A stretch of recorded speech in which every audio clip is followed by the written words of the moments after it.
Mitsubishi X-10 Interplay system. This is a demo for a listing I have, and I want to go over all the features that this device has for people that have never seen one in fully working order. All the restoration work that has been done for the device, it's in the listing itself, so I will not cover it. I'm just going to go with features, fixes, or things that have been changed. And let's start. I'm going to turn it on, and then I'll go through all of the different things. Okay. So from right to left, these are the controls. I'll start at the bottom. You have speaker selection, you have the headphone plug, treble, bass, volume. You have the selector for the different modes, tape, an A+.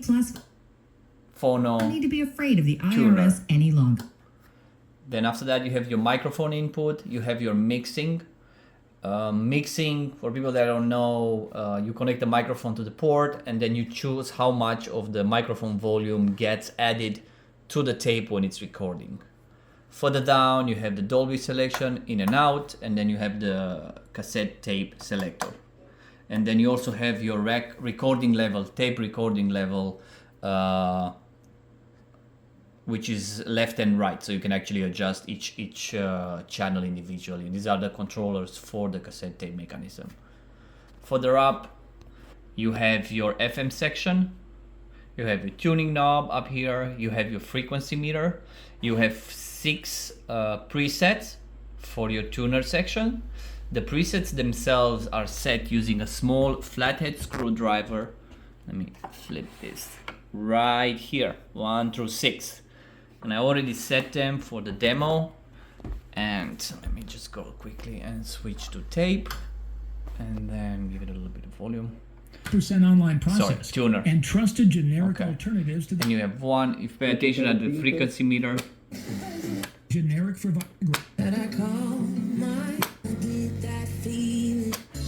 Okay, or you can go AM, FM as well. You also have your FM stereo light here. You have your tuning with a light also for adjusting. And then you also have your frequency meter. So when it's in FM mode, everything kind of moves as you go through. The frequency meter, the main meter, and the FM light. Further down here you have your MPSS. MPSS is a automatic rewind up to a certain track. So if you record on the tape and you have like a 3 seconds gap between tracks, then you can set here, I want to go to track number 2. And then it's gonna automatically rewind, detect the quiet part in between tracks. Is gonna start playing right away. On this tape, I recorded like a quick sequence of tracks, just so I can show how it works. So it's pretty simple. Let's switch it to tape and then play pause, and you will see the counter go down when it detects a gap, and then another one, and it's gonna start playing.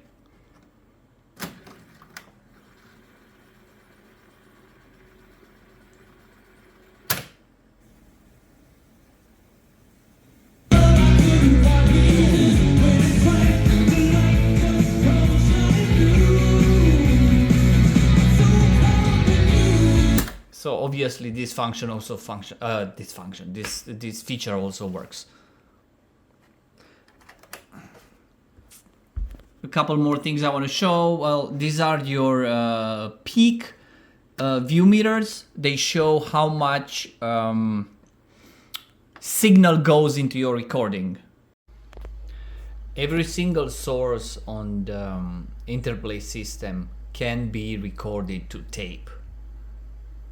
You can record from your vinyl, you can record from your tuner, and also the device has an auxiliary input.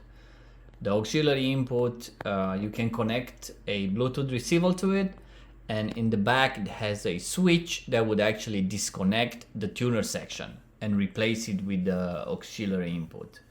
That means that you could use this as a AirPlay system, Bluetooth playback. You can connect your laptop. Anything that has Bluetooth, you can stream to it, and it's gonna play through via the auxiliary input.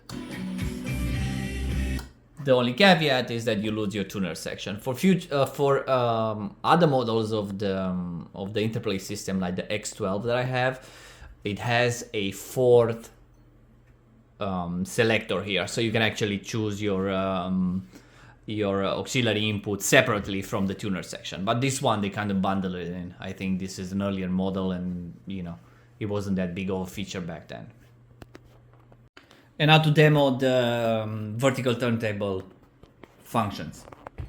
Gonna unlock the tone arm first, and then you can press play or start, and the arm would move back into the position it detected previously.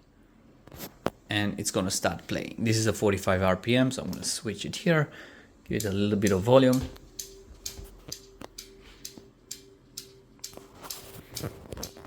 Now, if you want to move the tone arm to a different track or further or a different place on the vinyl, you would press lift Q, and the arm moves out. The device also has a circuit inside that would actually cut the sound. Once you press lift, the sound is cut from the stylus. So even if you knock on the case, so there's no sound being passed through the stylus back into the amplification, creating noise. And when you press Q to go back, it would actually land on the vinyl, and then half a second later it's going to turn the sound on. That kind of avoids all the different noises from these movements back and forth, and it makes it a more enjoyable playback experience. So I'm going to move, and then you move the arm with you either press start to go that way or stop for the other direction, and this is how it functions. You keep it pressed, and then now I'm gonna press Q, and you will hear the sound start after it lands.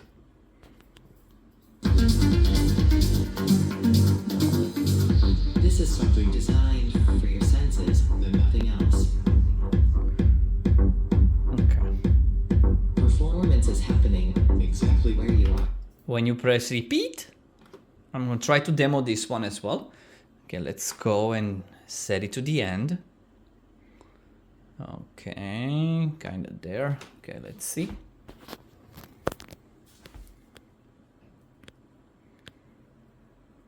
It reaches the end of the vinyl. Okay, I'm done.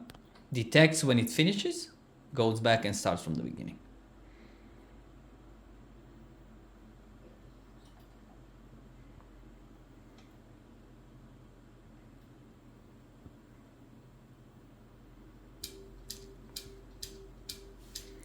And when you press stop, the arm returns back to its resting mount. And you can lock it. One of the things people need to be aware, if this little latch exists and you lock the mechanism and you click play, start, is going to actually try to start it being locked. So it doesn't have anything, no circuit inside to detect that, okay, the arm is locked, I should not start playing. So it kind of forces the arm to move, which is relatively okay, but you will have to cut the power and then kind of press on it a little bit. It's this is something I had to pay attention to, because all the other ones I had didn't have it. So I was like, okay, let's play it. And they were like, oh shit, it doesn't move. So that is something to be aware. One small detail I forgot to add, I also replaced the light that shines from the top that triggers the vinyl size detection circuit from bulbs to LEDs. How does this detection system works? Inside the platter, you have two holes here that let the light from the top pass through if there's nothing obstructing it, right? Like a vinyl. And I'll move it to the side and try to explain. So the device it tries to determine the size of the vinyl. It's either 12 inches or 7 inches, right?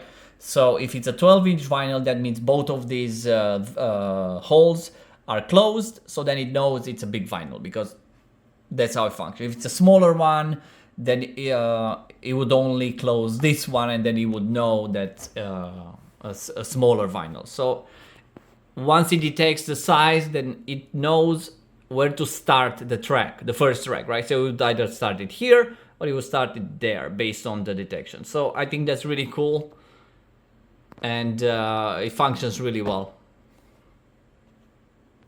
After this, I'm going to connect a auxiliary audio cable, because the device has audio out.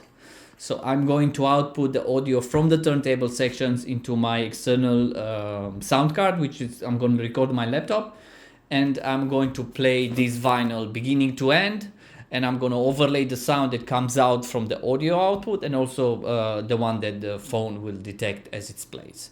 So that is pretty much it.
This is the sound of space.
How's your spatial perception?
This is the sound of space.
This is the sound of space.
Mitsubishi X-10 fully restored from the back. This is for people who wants to see the work that has been done on the unit, and also give some pointers of things that need to be changed for anybody who attempts this.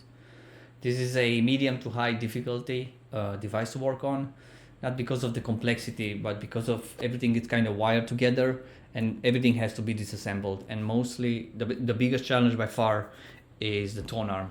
So I'll go over it right now. I'll start with the turntable section.